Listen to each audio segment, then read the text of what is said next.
PVC is something we use every day. It's in our furniture, our houses, our cars, and even our credit cards are made of PVC. We see it everywhere, but most of us do not know how it's made or know of the work behind creating PVC.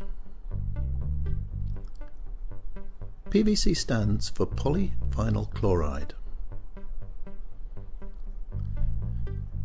To explain how PVC is made, we first need to look at the raw materials to see how they react together to make PVC plastic, technically known as the PVC polymer.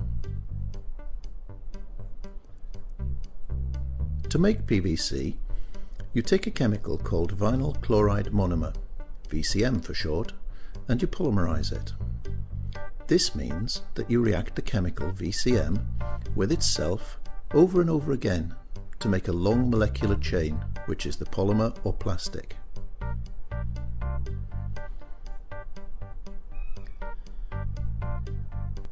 Making VCM is complicated. Usually, you first react together the chemicals ethylene and chlorine. This gives you the intermediate chemical called ethylene dichloride, or EDC. This process is called chlorination. It is this intermediate product that will then be used to make the vinyl chloride.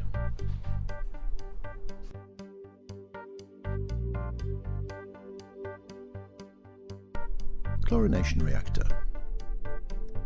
As you can see here, we have a reactor into which the ethylene is being pumped.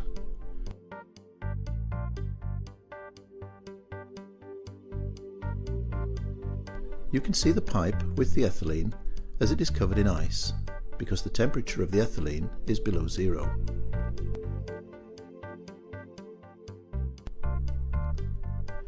The ethylene and chlorine react together in a process called chlorination.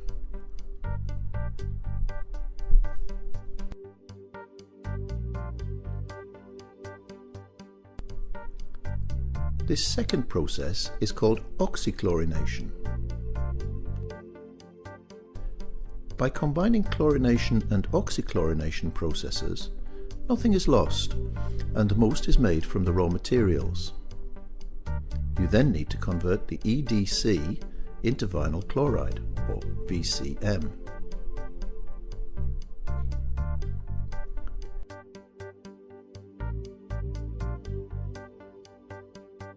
Cracking EDC in the furnace. The EDC is heated in a furnace in a process called cracking.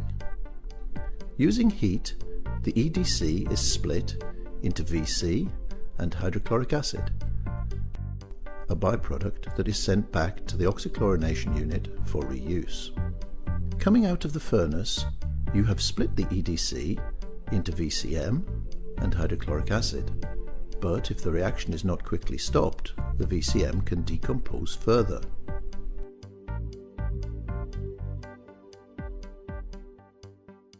Quenching. In order not to degrade the VCM, the heat needs to be removed very quickly. This is called quenching. You loop the VCM coming out of the furnace through long tubes which act as heat exchangers.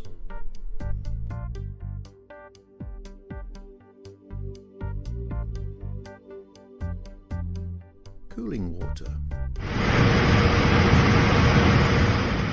This process of cooling during quenching, as well as during chlorination, requires large quantities of water. The water is cooled in cooling units and recirculated into the process. This also explains the water vapour in the air that some people could mistake for smoke, which is in fact simply heat being released through water vapour.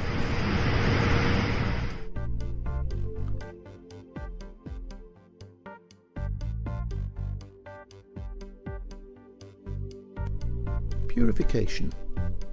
The VCM is then purified in distillation columns and is then piped for storage in large metal spheres. These distillation columns are easily spotted as they tower over the plant.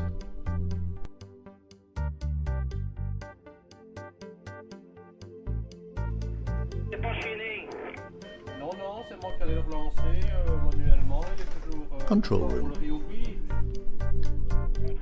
The VCM process is continuous, non-stop, 24/7, contrary to the polymerization of VCM, which is done in batches.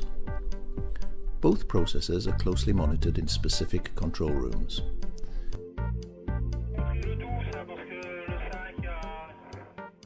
The whole process is highly automated, and human intervention is essentially to control the process and to maintain and clean the equipment.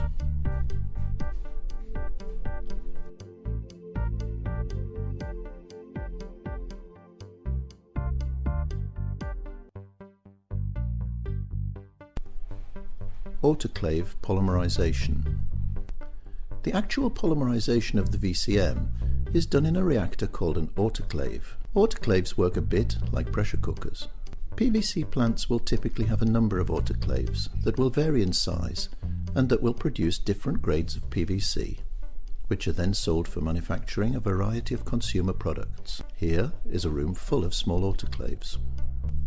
The size of autoclaves can reach over 100 cubic meters in volume and can be very impressive. This autoclave is hidden behind a staircase and pipes and is as high as a 2-story building. In the batch reaction, the autoclave will first be filled with water and then additives for the reaction, and the VCM will then be pumped into the reactor. The autoclave is heated and the VCM then reacts into the polymer.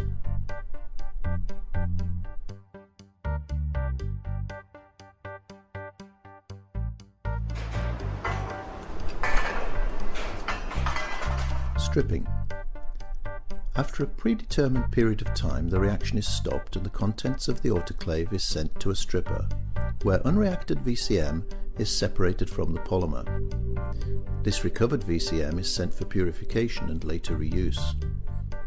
By this way, the monomer is kept in a closed loop, avoiding emissions to atmosphere.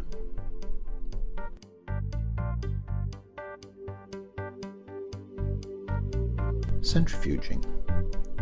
The PVC is now a slurry. The next steps are a bit like drying wet clothes.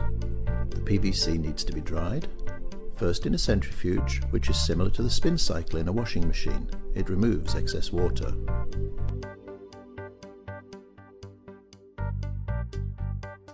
Drying. Then the process goes through a hot air dryer. The size of the dryer varies. Here you can see a large dryer that processes approximately 500 tons of PVC a day. At this stage you can see the PVC is a fine white powder.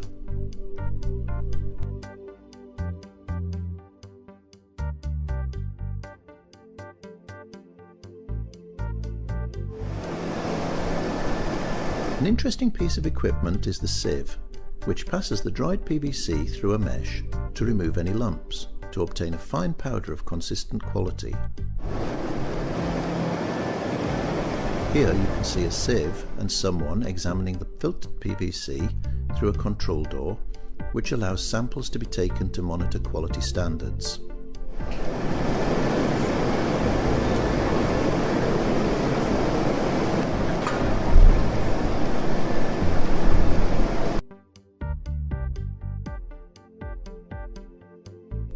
Storage. The VCM storage spheres are remarkable because of their distinctive shape and the fact that they are generally very visible when you see a VCM plant.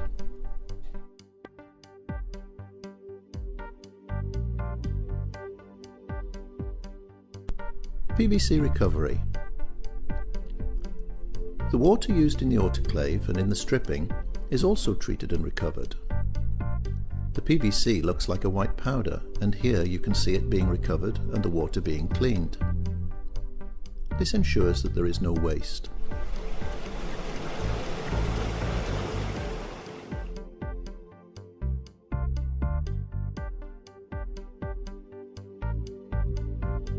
Packaging and dispatch. Now the PVC is a powder which needs to be stored. It is put into large silos ready for distribution to customers. Some of the PVC powder is packaged into bags, similar in appearance to bags of cement. These bags are stored in warehouses and transported off-site on trucks. Some of the PVC also leaves the site in bulk tanker lorries.